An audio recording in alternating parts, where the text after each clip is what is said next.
আগে বাড়ার জন্য তো, আগে বাড়ার জন্য তো ভালোবাসা। তাই যদি গন্ধা হয়ে যায় তাহলে আর হবে না। যাই আমি তার জন্য কেউ কেউ কয় যে মালা জপলে সবকিছু ত্যাগ করা লাগে, যেরকম দেখো, মালা জপে শালা, কর জপে ভাই, কর জপে ভাই, মন জপে রাই, তার মতন আর নাই। তুমি মালা দেখছি যে ও মালা জপ করছে, দেখা ভালো সাধু, আর কর জপছে, তাই সেটা দেখছো? দেখছো না বেশি, না কিন্তু মন যে জপছে সেটা তো তাকে দেখাই যায় না। দেখাই যাচ্ছে। তাহলে মনের গতি বেশি, মনের গতি বেশি।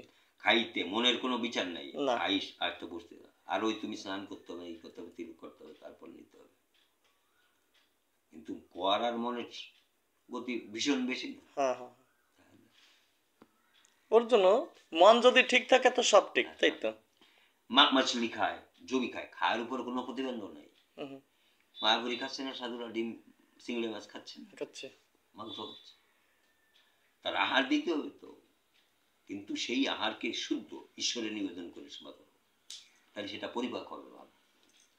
ঈশ্বরকে নিবেদন না করে সেটা নিলে, তুমি যদি বোঝো যে আমি পারবো হজম করতে, তাহলে ঈশ্বরকে আর মনে করতে হবে, তোমার ভিতরে ঈশ্বর।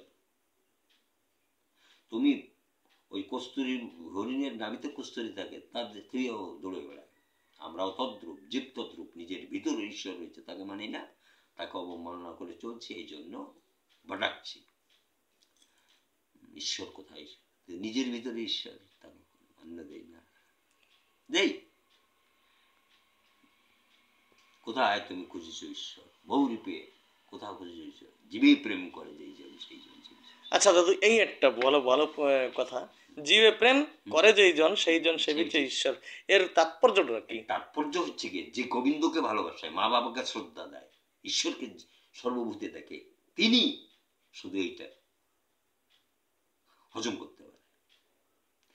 ঈশ্বরকে যারা ভালোবাসে, জীব অর্থাৎ মানে জীব অর্থাৎ জীব হচ্ছে গিয়া পরমাত্মার সঙ্গে জীবাত্মার যখন লীন হয়, তখন আর অপকার্য করতে শিকার হয় না মনে। আচ্ছা আচ্ছা আচ্ছা। জীব পরমাত্মার সঙ্গে জীবাত্মা যখন মিলে যায়, চন্দ্রবদনী ঘুমাইয়া ধ্বনি শ্যামঙ্গে দিয়ে পা, নাগরের বাহু শিথান করেছে বিথন বসন ভূষা, নাসার নিঃশ্বাসে বিসর দুলিছে মুখ নিয়েছে মূষা। রাধা আর কৃষ্ণ বসন ছাড়া শুয়ে রয়েছে, কিন্তু তাদের নিষ্কাম, বেসর দুলিছে, মুখে মুখ মিশিয়ে আছে, কিন্তু তোমার আমার ভালোবাসা সেটা হবে? তাহলে ঈশ্বরকে যারা ভালোবাসে, সমস্ত গোবিন্দকে যারা ভালোবাসে, সমস্ত বিশ্বকে তারা ভালোবাসে। বুঝে গেছে? গোবিন্দ স্মরণে থাকলে যে ভালোবাসা ভাসুক, মনে করবে যে আমার ঈশ্বরের জীব আমাকে। কিন্তু বৃন্দাবনে আমি একটা দেখলাম, যত মানে যত ব্রজবাসীরা আছে, এক ঠাকুরজিরে কেউ অত প্রশ্রয় দেয় না, কিন্তু রাধা রানীরে পুরো পারফেক্ট প্রশ্রয় দেয় ওরা। রাধার যারা ভক্ত হয় তারা রাধার স্বভাব নেয়, বুঝে গেছে? যারা ভক্ত হয়, এই জন্য ওখানে রাধার রাধা রাধে বলতে হবে। রাধার প্রমুখ মুখিয়া তো কৃষ্ণ প্রেমের শিরোমণি রাধা, রাধা বলতে হবে। নবদ্বীপে যাও, হরে কৃষ্ণ কৃষ্ণ কৃষ্ণ হরে বলতে হবে না ওখানে। ঠাকুরনগরে যাও, হরি বল হরি বল হরি বল হরি বল। ওঙ্কার নিতে যাও, ওঙ্কার ওঙ্কার ওঙ্কার ওঙ্কার। বালাজিতে যাও, বালাজি বালাজি বালাজি, একই শব্দ, শব্দ ব্রহ্ম, শব্দ ব্রহ্ম। তাহলে ঈশ্বর তো সর্বত্র, শুধু স্বভাবটাকে সুন্দর রাখতে হবে। সুন্দর সুন্দর স্বভাব সুন্দর না হলে দাদু কোনো জিনিস সুন্দর হবে না। ঈশ্বরকে যারা স্মরণ রাখে, যাদের ঈশ্বরে স্যারেন্ডার হয়েছে, তাদের স্বভাব পবিত্র হবেই হবে, কেউ চাইতে।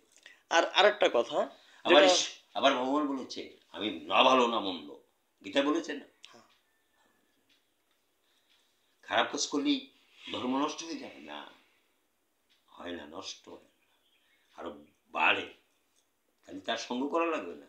হ্যাঁ, সঙ্গ করবো, সঙ্গ বিনা কোনো উপায় হবে না। আর দাদু একটা কথা, যে পরচর্চা যে করে তার অবস্থা, পরচর্চা তো নাই। এই যে আমরা তিনজন মিললাম, আমাদের পরচর্চা না।